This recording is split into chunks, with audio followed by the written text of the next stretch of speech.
Great. Welcome, everybody, to Manny Diaz's weekly press conference. The Hurricanes are ranked 11th in both polls this week, and this Saturday night at Hard Rock Stadium host Virginia at 8 o'clock with an ACC network telecast. We'll begin with an opening statement from Coach Diaz, and then we will open it up for questions. As a reminder, please use the hand raise function within Zoom. Coach, take it away. Thank you, Carter. We had a good evening last night. Came and had a light practice. Proud again of the team effort we had on Saturday. We had some sore individuals. Yesterday, I bet Pitt had the same. That was a very physical contest. A lot of big collisions out there. But the guys were in a good attitude. Still had a chance to correct some of the things that still need to be corrected going forward. This team can continue to play a lot better than it is, and I think they're aware of that. But that being said, you've got to celebrate your wins. They're hard to come by, and I'm proud of the effort and the attitude of the team and the way that we really played complementary football on Saturday. Virginia is always a challenge. When you think of a Bronco Mendenhall coach football team, you're going to think defense. Very multiple in their fronts and in their coverages. And for another week, we're going to be facing an uncertainty in terms of who the starting quarterback is. Where last week with Pitt, it didn't really change what they were going to do on offense. With what Virginia has shown, they do really change who they are offensively based off who their quarterback is. So it'll be a challenge for our defense in terms of their preparation and awareness during the game to see what we're going to get, because we really probably will not know until Saturday. Excited to be back in our stadium Saturday night, night game. Be our last home game here for a while because of the bye and a couple of away games. So looking forward to getting in front of a big crowd that we're allowed to have, and a rowdy crowd, and continue to protect our home field. And with that, I'll open up for questions. Great. Thanks, Coach. We'll start with Chris Stock from Inside the U. Chris, go ahead. Manny, through 5 games this year, third downs and red zone defense and offense all have been improved from a year ago. Just what kind of emphasis did you guys place on that in the offseason? Also, what kind of impact do you think it's made on both sides of the ball through the 5 games?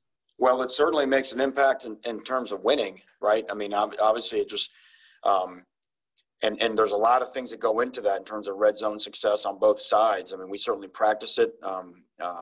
We do make a big point of emphasis on it. It's a big part of our Wednesday practice. But kicking game is a big deal too, right? Just even having, Jose Borregales, and it changes the way you can call plays on offense. It changes the confidence of the football team. And then defensively, we've prided ourselves on holding people to 50% touchdown percentage in the red zone. If you do that, you're generally going to be in the top 10 in the country. And so that has gotten better and better every week as we've gotten further into the 2020 season. So we love those stats here. We love those elements of the game because we know it wins, and it's been a team effort on both sides of the ball to improve where we were a year ago. Great. Next, we'll go to David Ferronis from the Sun Sentinel. David, go ahead. Hey, Coach. We got the latest depth chart, and at wide receiver, pretty much anyone can take a starting position. It's up for grabs, it seems. What's the message you're sending with that? And also, are there any of the younger receivers that you feel have impressed you that may carry some momentum into this competition you seem to be opening up? Yeah, no. All we're really doing is changing. The emphasis on Tuesday, Wednesday, and Thursday will matter in terms of who trots out there for the first play of the game, first play of the second half.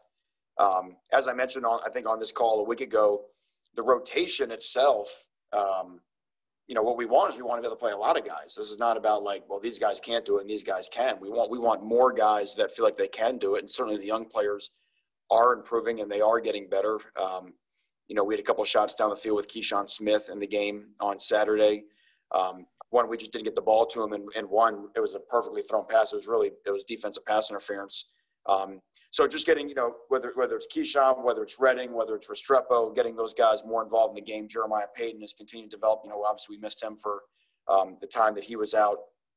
So getting all those guys, but that's not to say that, Harley had the big touchdown catch. We thought Mark Pope played very well on Saturday, played very hard. And so, hey, listen, we're trying to get more guys that we can play because that's ultimately makes the whole football team better. Great. Next, we'll go to David Lake from 24/7. David, go ahead. Coach, I want to ask you about Nesta Silvera. It seems like he's taken his game to another level this year. Is there a reason for that, or is it mainly just like he is older now and healthy, or is there stuff that you can see that he's definitely improved on in his game this year? Yeah, David, I think it's a combination of all those things. I mean, certainly he's older, he's wiser, he's more mature, probably understands the defense, not just schematically, but technique-wise better. And I think he also knows now it's his time. You know, I think like a lot of guys in that junior class, you know, they're the upperclassmen now, and they're the ones that came into the season sitting around watching, you know, being a part of, but just, you know, 2 seasons that really weren't our standard. So his effort, I think more than anything, has been the most impressive thing. Certainly you can see the hits on the quarterback, but we showed the entire team. There was a play in the red zone. They throw a little swing pass, and I think the running back is one-on-one on Sam Brooks maybe, and Nesta never, I mean, it is full speed pass rush, puts a foot in the ground and runs and ends up put a pretty good lick of the guy out of bounds near our sideline. So those type of effort plays inspire the whole defense, and it really sets the tone for the defensive line position in general. And I think one of the things that's changed from a year ago is I think with the leadership of Nesta, Jalen, Quincy, some of those guys, we're straining a lot harder on our defensive line this year than we did a year ago. We did not play hard a year ago, but it is a strain this year, and they're seeing the results. Nesta's speed and his ability to change direction at his size, does that make him unique? Is that I mean, it doesn't seem usual for a guy that size to be able to run like he does. Yeah, no, he obviously, you know, has great foot speed, and that's what you expect at Miami, right? That's kind of not just the big space hitting tackles. That's what's always made the U in the 4-3 defense. And, you know, you see Jared Harrison Hunt sort of has that similar type of ability. When your big guys can run, that creates problems, you know, in a lot of different ways. So yeah, I think that's definitely one of his skill sets. And he's always had an ability to make a play. He can finish a play in the backfield. Some guys can get back there and they just can't really finish. And Nesta's always been able to finish. Let's go next to Gary Furman from Kane Sport. Gary, go ahead. Hey, Manny, how are you? You referenced earlier today the balance in college football, how really anybody from 5 to 40 and beyond can beat anybody any week. And we're seeing a little bit of that also in the ACC, where you've got right now 6 of the teams in the top 25, and one of them got beat Saturday by a Florida State team that's not even getting votes in any polls right now. Why do you think that is? And why do you think that it's making it such a challenge year after year just to get through an ACC schedule without taking losses to teams that maybe people don't necessarily on the face value of it expect to beat other teams? Well, I think number one, you kind of you actually gave the answer. It's what they expect on the face value. That's really the whole key. We have a league of good football teams, and I don't know that they're always valued equal to how good they are. And because it's a very competitive league and everybody plays everybody, it's hard to make it through unscathed. Look, it's real simple. You have to play your best every week, and that's easier said than done. That's really difficult. And if you play in a league where you don't have a just absolutely certified talent advantage over the other teams that you play, if you don't play your best, you're going to get beat. And I'm sure they would say the same could be true in other leagues. If you look at it almost like in the NFL. I mean, unless you're just a couple of the teams at the top, it is very difficult to be the same team week in and week out. And that's again, you know, we got to continue to guard it, but that's where we have in our effort and our attitude and the way we've attacked every week. Our leadership has done a pretty good job to make sure that we've been the same team every week. Obviously, that was something that we could not say a year ago. It was you couldn't compare the team that played Florida in the opener to the team that finished the season, and that's what we had to own, starting myself. So we're not even halfway done. So we're not making any proclamations that we're this and we're that, but they understand the challenge, at least, you know, the challenge of how hard it is to be your best every week and how hard it is to prepare, and the traps of saying, oh, well, look at how this team looked a week ago, therefore we shall do this. It just never works that way. And just because you make them alert of it doesn't mean you're still fighting human nature. But we message that every day in our program now. Thank you. Great. Next up, we'll go up to Richmond. Mike Barber with the Times-Dispatch. Mike, go ahead. Hey, Coach, I wanted to ask, you mentioned in your opening that when you think of UVA and Bronco, you think of defense. They gave up 6 plays of 30 yards or longer against Wake Forest. So what do you see from that defense that's made them a little bit big play prone this year? Well, and Bronco knows that too, and he's referenced that, and obviously I'm sure that'll be a big point of emphasis in their practice this week. I know we've played them the last 2 years, and I don't think anybody's gotten to 20 points. I'm not sure if anybody's gotten to 17 points in this game over the last 2 years. So they've got a lot of pride in what they do. They do have a lot of experienced players in what they do. Wake Forest, again, is a team they've got an explosive offense. And what Wake Forest does puts a lot of pressure on your secondary, the way they kind of run the slow inside zone. They make it straight man everywhere, pretty much no matter what you're in. So, again, I think sometimes we do have to give the other team credit, but I know that staff at Virginia, and have seen those guys work for too long to know that that won't be a major point of emphasis this week, and try to limit our ability to create explosive plays, because that's obviously something we have done well through the first half of the season. And you mentioned the quarterback rotation and the jumble that is. I know it's just one game. Were you able to determine, and not that you would want to share it, but were you able to determine any kind of pattern in terms of who they like in certain situations, or is that still a mystery for you? Yeah, it's a mystery. The sample size is too small, and as you know, when you go into a game with a game plan, you invariably don't even call all the stuff you would have in a certain package. So you just got to prepare for your rules, and kind of rule it out that no matter what they do, that you've got a guy in every gap, and then if the quarterback's a runner, then that creates an extra gap, and you've got to whip a block, or you got to get even another guy down there. So, at the end of the day, there's not that many choices in what you can do. But our players will have to prepare for a lot of stuff this week. Thank you. Next up, we'll go to Manny Navarro from The Athletic. Manny, go ahead. Hey, Manny, obviously, you guys had a limited spring and didn't get an opportunity to work with a lot of the younger guys, coming back for their second year and in this last recruiting class. But it feels like you're starting to get a lot more contributions to Corey Couch, Jared Harrison-Hunt, some of the freshmen at receiver. Curious as to how you see that progress coming along here at the middle of the season. And are we on the verge of maybe seeing some more freshmen and redshirt freshmen make bigger impacts as the season goes on? Yeah, Manny, and I'm sure this is true at every college across the country, but that was the class that, to me, not having spring hurt the most. Your true freshmen, they're kind of new. They could have used it as well. We obviously remember we had a lot of mid-years, but that's the group that came in, and really this is their time, 15 days. You got a whole month to go over, the fine details of what you're doing on offense and defense. And for that to be taken away, and then not even the 7-on-7 in the summer, when the players are out there coaching the players and all that type of stuff. So, yeah, it would make sense that there is as the year goes on, the younger section of your team should probably start to contribute more and more, as you mentioned with Harrison Hunt. And, we certainly hope that continues to happen. And whether that's, defensively, Jafari Harvey, I've got to mention Jafari. I thought Jafari was outstanding on Saturday, another guy that's in that class. But whether it's getting our true freshmen or our redshirt freshmen or true sophomores more in the mix, Avery Huff had a great game on special teams. Tyreek Austin Cave, another really talented guy, and they just need at-bats because you just can't make up for what they missed in that time. And I think, and the same thing is true with the guys on offense, like we mentioned with JP and the young wideouts. So that's why you never stop developing your team. And that also answers the question we talked about earlier. Teams change as the year goes on, as players start to learn what they're doing more and more. So, hey, what they did back in September, remember in 2020, it seems like a normal year, but it's still all different.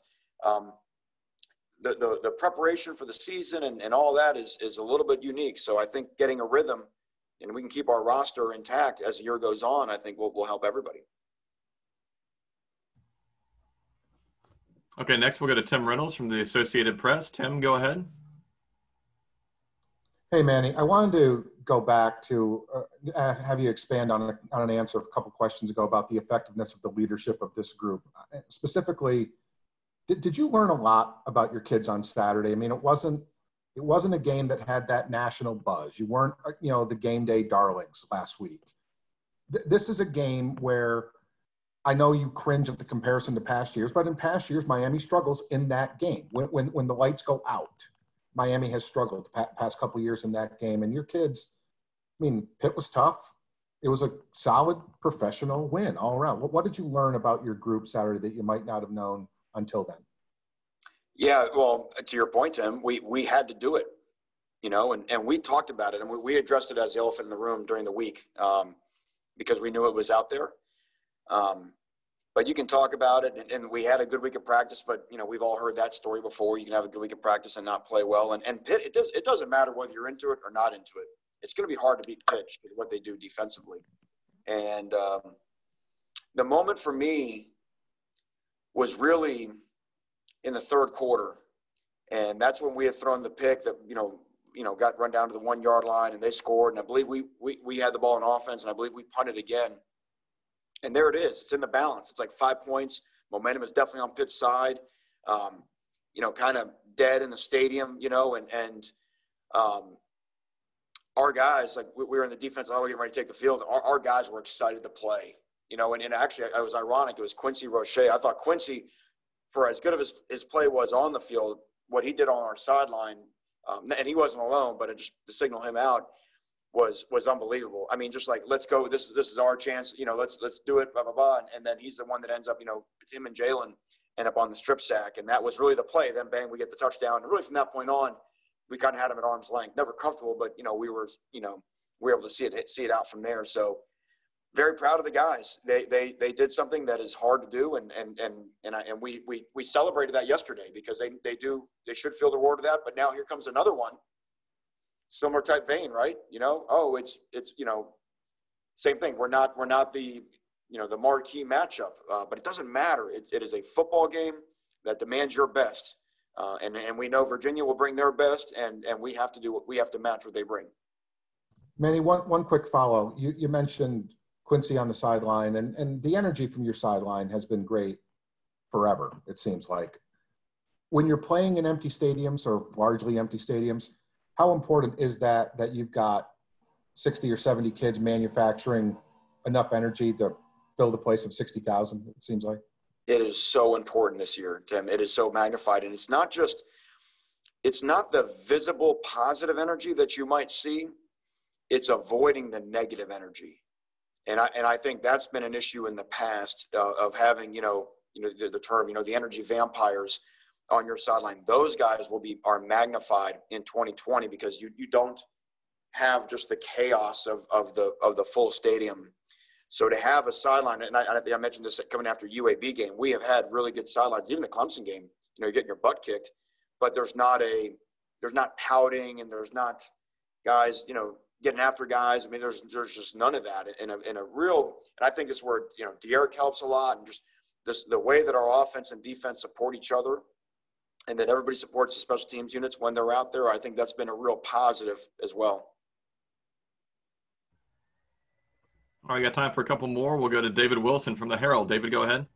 Hey, Manny. I want to ask you about a couple of your defensive linemen. First, kind of following up on Quincy Roche. It kind of feels like sometimes he was the forgotten man a little bit early on because we were talking so much about Jalen and his story coming back. Quincy obviously came in. You knew he was going to be really good, I'm sure. Has he been pretty much what you expected or exceeded your expectations in certain areas? And then Jared Harrison-Hunt, 3 sacks already for him. I know he's a guy who was mostly a basketball player in high school. Just how impressive has his kind of rapid development been, and how does that basketball background maybe help him a little bit on the field? Yeah, we'll start with Jared. I think the basketball part of it is his foot speed, his quickness, his change of direction. For what you have inside, when you talk about a part of the football field where you got defensive tackles and guards, he's so much more athletic than anybody else that lines up in there. Now, the downside of basketball is that there's not a lot of guys when they double team you in basketball, it's a very different thing than getting double teamed in football, right? I mean, you got 600 to 650 pounds of human, pushing on you.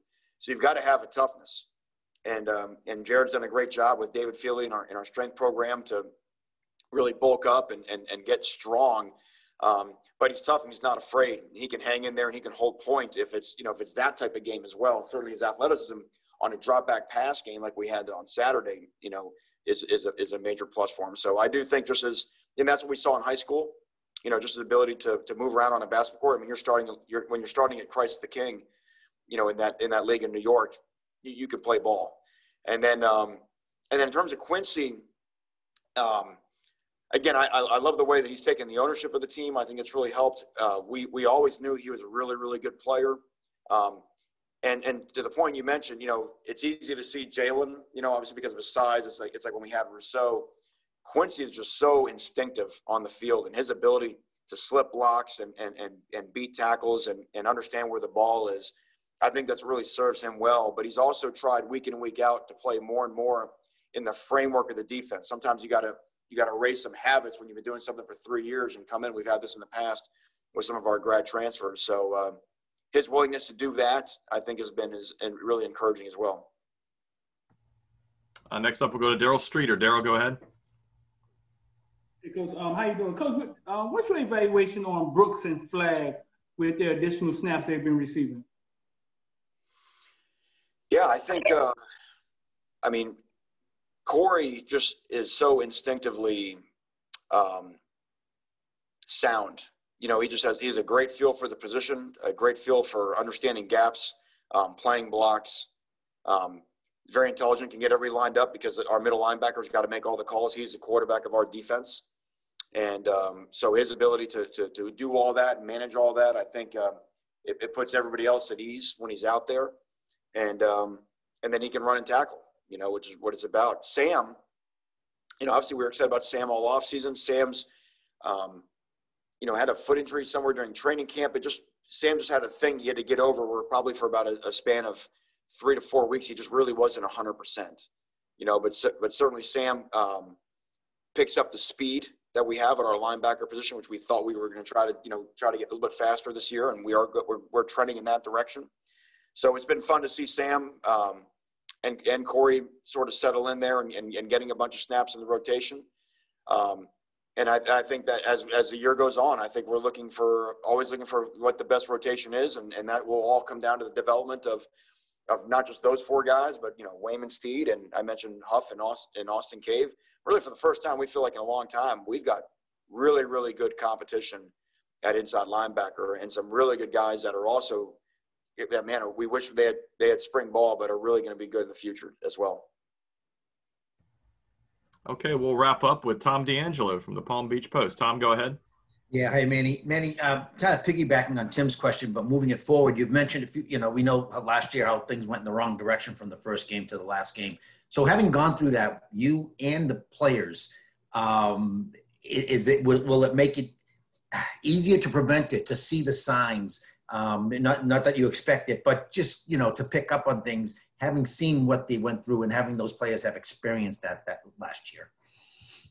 I think we can't predict what's going to happen, but what I would tell you is we're much more intentional in understanding the difficulty in winning a football game against anybody and giving every opponent that we play the proper respect inside this building that they deserve. It's not made up. This is not like, every team is the greatest team of all time. We show every week that there is a avenue to our defeat through this team's strengths. And if we don't take those things away, and if we don't play at our best and don't play to our strengths, we'll get beat. And you get a weekly show of that around the country. So that doesn't mean that we're going to play our best every week, because it's very hard to be the same team 11 and 12 weeks in a row. But what I will tell you is that our players understand it and they respect it more, that it was just crucial that inside the building, we never said, we just don't believe that winning is easy, and I think that respect for that has been something that they've been able to carry out through the first month of the season. Great. Thank you, Coach. Thank you, everybody. Just a quick reminder, Rhett Lashley and Blake Baker will start at 1:30. That's a separate Zoom link, and we will see you all later this week. Have a good day.